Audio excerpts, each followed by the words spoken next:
আজকে আমরা JMC teachers ফোরামের পক্ষ থেকে এবং IMA Indian medical association Tripura শাখার পক্ষ থেকে আমরা সবাই এখানে একত্রিত হয়েছি। আপনারা সবাই জানেন আজকে আমাদের এখানে একত্রিত হওয়ার কি উদ্দেশ্য।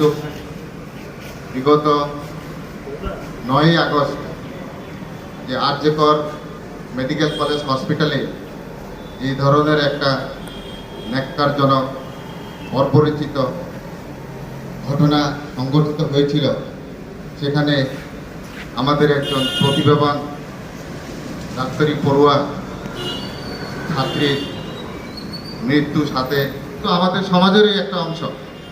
আমরা লক্ষ্য করেছি 2012 সনে সেই এক নির্ভয়া পুরা দেশব্যাপী সমগ্র জাতি বর্ণ নির্বিশেষে সবাই ওই ঘটনার বিরুদ্ধে সারা দেশব্যাপী আন্দোলন করেছেন জাস্টিস পাওয়ার জন্য।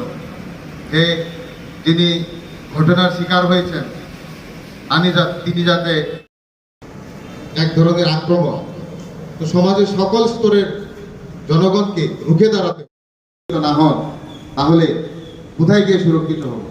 তো এখন আমাদের এটা ভাবনার বিষয়, আমাদের চিন্তা করার বিষয়, কোনো ধরনের অসুবিধা না হয়। তো আমরাও আইএমএর যে নির্দেশিকা, সেই নির্দেশিকা অনুসারে আমাদের যে আগরতলা গভর্নমেন্ট মেডিকেল কলেজ তার টিচার্স ফোরাম, সমগ্র কর্মচারীবৃন্দ এবং এখানকার ছাত্রছাত্রীরা সবাই একত্রিত হয়েছি।